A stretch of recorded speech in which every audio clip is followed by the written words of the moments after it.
اللہ تبارک و تعالیٰ نے کائنات کے اندر حلال چیزیں جتنی بھی عطا فرمائی ہیں، ان حلال چیزوں میں ایک چیز اللہ تبارک و تعالیٰ کو ناپسند ہے، اچھی نہیں لگتی، حلال ہے لیکن اچھی نہیں لگتی، اور اللہ اس کو پسند نہیں فرماتے۔ اللہ کے رسول صلی اللہ علیہ وسلم بھی اسے پسند نہیں فرماتے۔ تو وہ کون سی چیز ہے جو اللہ تبارک و تعالیٰ کو حلال ہونے کے باوجود پسند نہیں ہے، جس پر ناپسندیدگی کا اظہار کیا گیا؟ اسے ہم معاشرے میں طلاق کے نام سے جانتے ہیں کہ ہے تو حلال، مجبوری میں یہ عمل ہو سکتا ہے، لیکن اللہ کو یہ پسند نہیں ہے۔ پیارے نبی حضرت محمد رسول اللہ صلی اللہ تعالیٰ علیہ وسلم کی تعلیمات کو اگر ہم دیکھتے ہیں تو یہ بات سامنے آتی ہے کہ نبی علیہ الصلوۃ والسلام نے پوری دنیا کے انسانوں کو بار بار ایک بات کی تلقین فرمائی کہ تم رشتے جوڑنے والے بنو، توڑنے والے نہ بنو، اچھائی بیان کرنے والے بنو، برائیوں کو بڑھاوا دینے والے نہ بنو، لوگوں کو حوصلہ دینے والے بنو، حوصلہ توڑنے والے نہ بنو۔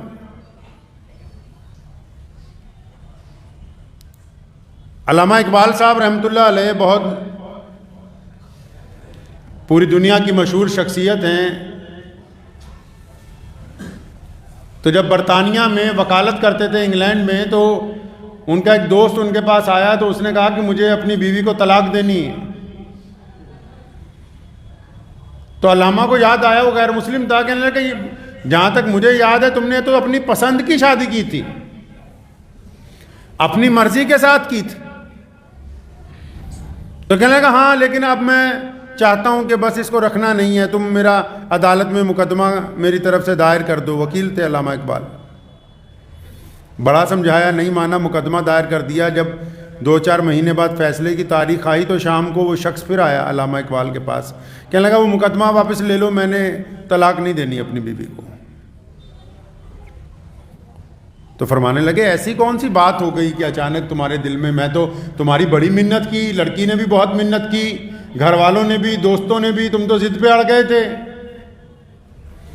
کہنے لگا رات وہ اصل میں مسلمانوں کے جو آخری نبی حضرت محمد رسول اللہ صلی اللہ علیہ وسلم، ان کی حدیث کی کوئی کتاب پڑھ رہا تھا، تو اس میں لکھا تھا کہ مرد کو حوصلے والا ہونا چاہیے۔ رسول اللہ صلی اللہ علیہ وسلم نے فرمایا مرد کو حوصلے والا ہونا چاہیے، اور فرمایا اپنی بیویوں سے بغض نہ رکھو۔ لوگوں کو کہا اپنی بیویوں سے بغض نہ رکھو، ان کی اگر بہت ساری عادتیں تمہیں اچھی نہیں لگتی تو جب غصہ آئے ان عادتوں کو یاد کیا کرو جو تم کو اچھی لگتی ہیں، تاکہ تمہارا غصہ دور ہو جائے۔ کہنے لگا جب سے مسلمانوں کے نبی کی یہ بات پڑھی ہے کہ ان عادتوں کو دیکھو جو اچھی لگتی ہیں، تو کہتا رات میں پھر اپنی بیوی کی اچھی عادتیں گنتا رہا، تو آج کے ایسے ماحول میں جہاں بدماشی عیاشی عام ہے،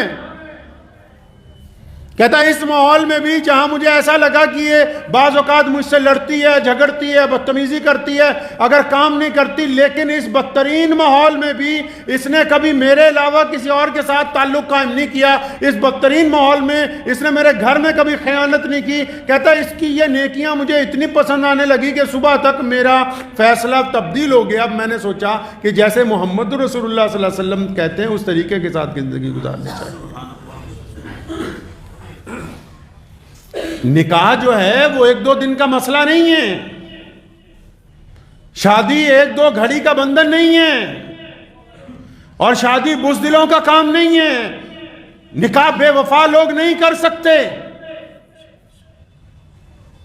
یہ تو زندگی کا وہ عمل ہے۔ آپ کو پتا کہ انسانوں میں سب سے پہلی جو رشتہ داری ہے کائنات کو جب اللہ تعالیٰ نے بنایا، قرآن پاک میں ذکر ہے جب آدم علیہ السلام کو پیدا کیا، پھر ان کی پسلی سے اماں حوا علیہ السلام کو پیدا کیا، جب کائنات کو بنایا گیا، جب انسانوں میں روح پھونکی گئی تو پہلے ماں باپ کو نہیں اتارا، پہلے دادا دادی کو نہیں اتارا، چاچا چاچی، ماما مامی، نانا نانی پہلے نہیں بنائے گئے، سکے بھائی بہن پہلے نہیں اتارے گئے۔ اللہ کریم نے آدم علیہ السلام کو فرمایا کہ آدم، فرمایا یہ کون ہے یہ عورت جو میرے پاس ہے؟ فرمایا یہ تیری زوجہ ہے۔ میاں بیوی کا رشتہ انسانی زندگیوں میں جو جوڑا گیا، سب سے پہلے جو رشتہ داری انسانوں میں ہوئی وہ میاں اور بیوی کی رشتہ داری۔ اللہ کو یہ رشتہ اتنا زیادہ پسند ہے، اللہ کو یہ رشتہ کتنا زیادہ پسند ہے جی؟ یعنی انسانوں میں جب رشتہ داری شروع کی گئی تو پہلا رشتہ کون سا قائم کیا؟ ماں باپ کا نہیں، بھائی بہن کا نہیں، پہلا رشتہ انسانوں میں جو اللہ نے قائم کیا وہ میاں اور بیوی کا رشتہ ہے۔ تبھی اللہ کو طلاق ناپسند ہے۔ اللہ نے جس رشتے کو خود جوڑا ہو، اگر اس رشتے میں کرواہٹ آتی ہے تو ہمارا کام ہے کہ اس کو مٹھاس میں بدلے، اگر اس رشتے کو کوئی توڑنے کی کوشش کرتا ہے ہمارا کام ہے اس رشتے کو جوڑے۔ اور اللہ کو وہ لوگ پسند ہیں جو میاں بیوی میں صلح کرا دیں، اور ان لوگوں کے لیے اللہ کا عذاب موجود ہے جو جان بوجھ کے میاں بیوی میں دشمنیاں ڈلواتے ہیں، وہ دنیا کے اندر بھی ذلیل ہوں گے اور آخرت کے اندر بھی ذلیل ہوں گے وہ لوگ۔ تبھی تو اللہ نے کہا نا کہ مجھے طلاق پسند نہیں ہے۔ پسند کیوں نہیں؟ جس رشتوں کو خدا نے خود بنایا ہو، جسے اللہ نے خود انسانوں کے لیے سب سے پہلے پسند کیا ہو، تو اللہ تبارک و تعالیٰ کیوں چاہیں گے کہ اس رشتے کے اندر خرابی آ جائے؟ تو نبی علیہ الصلوۃ والسلام نے کیا سمجھایا ہمیں؟ فرمایا اپنی بیویوں سے بغض نہ رکھو۔ بغض مطلب دل کے اندر دشمنی نہ رکھو۔ اگر کچھ باتیں ناپسند ہیں تو کچھ پسند بھی ہوں گی۔ جو پسند ہوتی ہیں بس مرد وہی ہوتا ہے جس میں اللہ نے برداشت کی طاقت دی ہے۔ جو گالی کے جواب میں گالی دے وہ بزدل ہے، جو گالی کے جواب میں گالی دے دے وہ بہادر نہیں ہے۔ آپ کو پتہ ہے کون لوگ ہیں جو گالی دیتے ہیں؟ سیاست میں بھی، اقتدار میں بھی جو اپنے آپ کو کمزور سمجھتے ہیں وہ گالی دیتے ہیں۔ جو ہمت والے ہوتے ہیں، بہادر والے ہوتے ہیں، وہ گھبراتے نہیں ہیں۔ گالی دینا گھبراہٹ کی پہلی نشانی ہے۔ اگر آپ کے ساتھ تکرار میں کوئی بندہ گالی دے رہا ہے، بری بات کر رہا ہے، تو سمجھ جائیے کہ وہ گھبرا گیا ہے ان حالات سے اور وہ ڈر رہا ہے آپ سے۔ نبی علیہ الصلوۃ والسلام نے کیا فرمایا؟ فرمایا اپنی بیویوں سے بغض نہ رکھو، اور جو باتیں ان کی پسند ہیں ان کو یاد کرو۔ سیدنا عمر رضی اللہ تعالیٰ عنہ کے دور کا مشہور قصہ ہے نا، ایک صاحب کی شادی ہو گئی کہیں بڑے گھرانے میں، تو بیوی بڑی اکھڑ ملی، تو اکثر اس کو ڈانٹ دیتی تھی کسی نہ کسی بات پہ۔ تو اچانک اس کے دل میں خیال آیا کہ میں مسلمانوں کا جو خلیفہ ہیں، یعنی ہمارے جو بادشاہ ہیں حضرت عمر رضی اللہ تعالیٰ عنہ، ان کو جا کے شکایت کرتا ہوں اپنی بیوی کی کہ دیکھو جناب یہ تو بار بار میرے سے ایسے کرتی ہے۔ اور عمر کون ہے؟ ماشاءاللہ حضرت عمر رضی اللہ تعالیٰ عنہ مسلمانوں کے وہ خلیفہ ہیں، نبی علیہ السلام کے وہ صحابی ہیں، 1,24,000 صحابہ رسول اللہ کے مرید ہیں۔ کیا ہیں جی؟ مرید ہیں، اور اکیلے حضرت عمر رضی اللہ تعالیٰ عنہ رسول اللہ کی مراد ہیں۔ اللہ سے مانگ کے لیا ہے، اللہ سے مانگا ہے، اور غصہ کتنا ہے؟ ذرا سی بات کے اوپر ناراض ہو جاتے ہیں۔ درہ 24 گھنٹے ہاتھ میں ہے۔ عمر رضی اللہ تعالیٰ عنہ کو پتہ لگتا تھا نا کہ اگر کسی نے ایک مجلس میں 3 طلاقیں دے دیں، ہمارے ہاں تو اب حکومت نے بل پاس کیا، مسلم پرسنل بورڈ کا ایکٹ پڑھیے جو وکیلوں کو پڑھایا جاتا، لکھا طلاق بدعت، یعنی ایک مجلس میں 3 دفعہ اپنی بیوی کو طلاق دینے کو طلاق بدعت کہا گیا۔ اور حضرت عمر رضی اللہ تعالیٰ عنہ کے دور میں لکھا کہ اگر کوئی بندہ ایسا کرتا تھا تو درہ لگواتے تھے کہ تمہیں یہ حق کس نے دیا کہ تم اتنی بڑی زیادتی کرو۔ تو عمر رضی اللہ تعالیٰ عنہ کے پاس وہ گیا، کہنے لگا یار میری بیوی بہت ڈانٹتی مجھے، میں اپنے خلیفہ سے شکایت لگاتا ہوں، وہی اس کو سیدھا کر دیں گے۔ تو مسجد نبوی میں پہنچا تو معلوم کیا تو پتہ لگا دوپہر کا وقت ہے، حضرت گھر گئے ہیں کھانا کھانے۔ پیچھے گھر ہی پہنچ گیا۔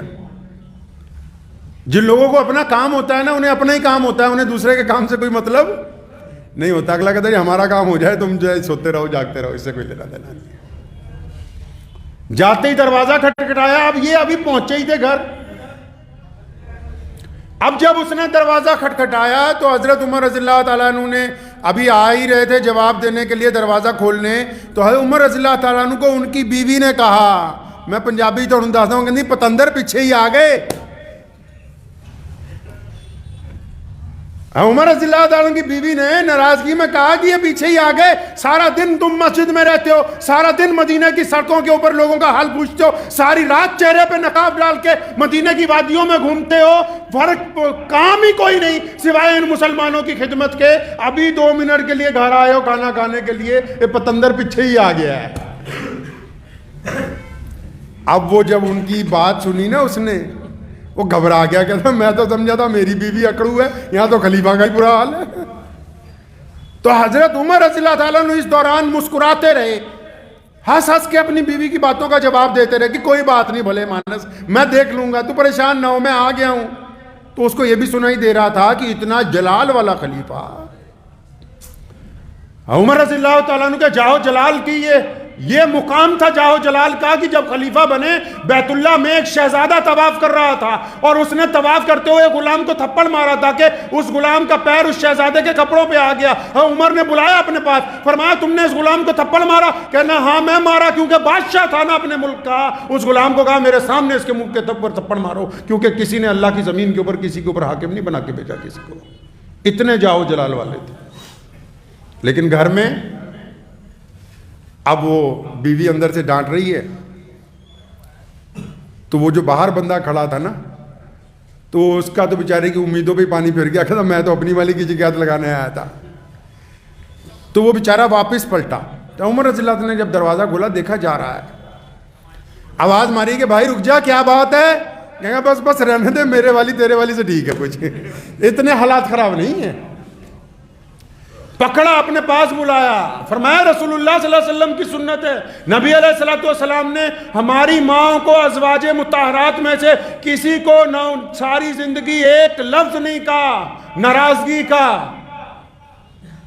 بیوی سے محبت کرنا محمد الرسول اللہ صلی اللہ علیہ وسلم کی سنت ہے, ان کا خیال رکھنا رسول اللہ صلی اللہ علیہ وسلم کی سنت ہے. اور فرمایا جب ہم ان کی سنتے ہیں دنیا ہماری سنتی ہے, اور فرمایا ان کی کیوں نہ سنیں, یہ میری غیر موجودگی میں میرے بستر کی حفاظت کرتی ہے, میری غیر موجودگی میں میری اولاد کو پالتی ہے, میری غیر موجودگی میں میرے ماں باپ کی خدمت کرتی ہے, میری غیر موجودگی میں میرے گھر کی حفاظت کرتی ہے.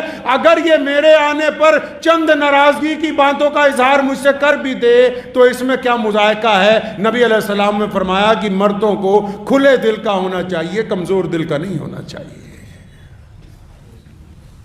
جو نکاح والے دن وعدہ کر لیں ساری زندگی نبھانے کا, نکاح کے دن وعدہ کر لیں ساری زندگی نبھانے کا, اور پھر چند دنوں کے بعد ان کو لگے کہ میں نہیں نبھا سکوں گا, میاں صاحب یہ نکاح ہے کہ جنت تک کا وعدہ ہے.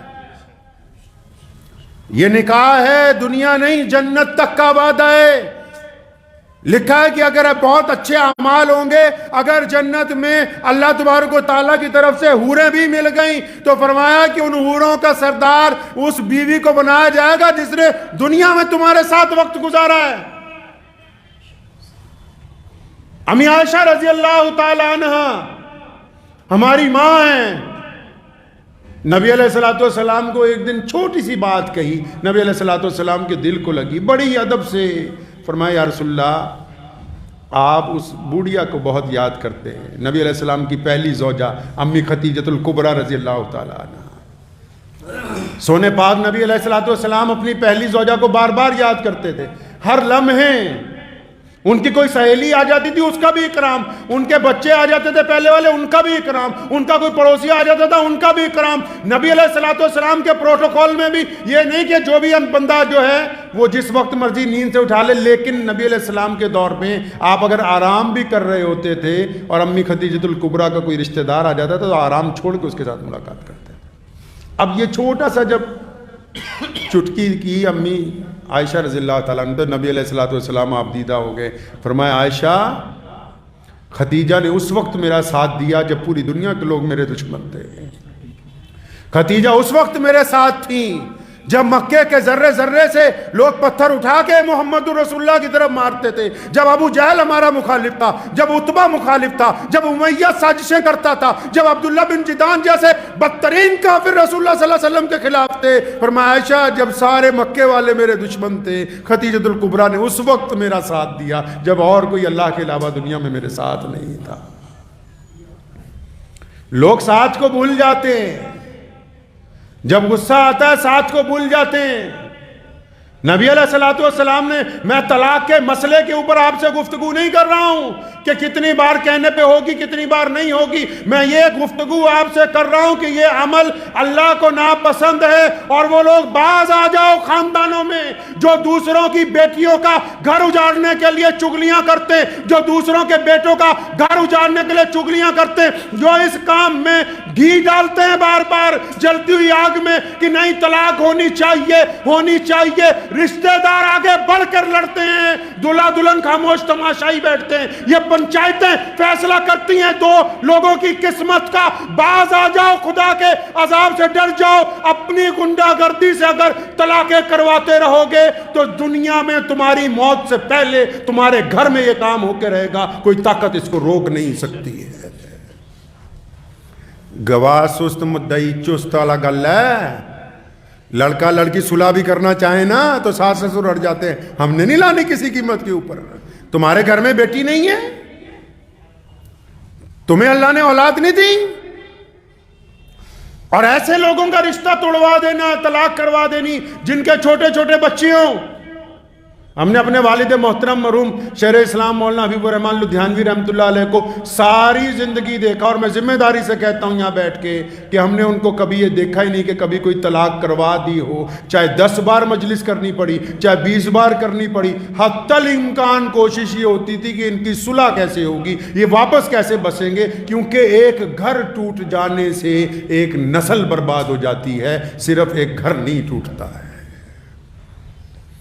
بچے اپنے ماں باپ کو ایک جگہ دیکھنا چاہتے ہیں، وہ ماں کو علیحدہ باپ کو علیحدہ نہیں دیکھنا چاہتے ہیں۔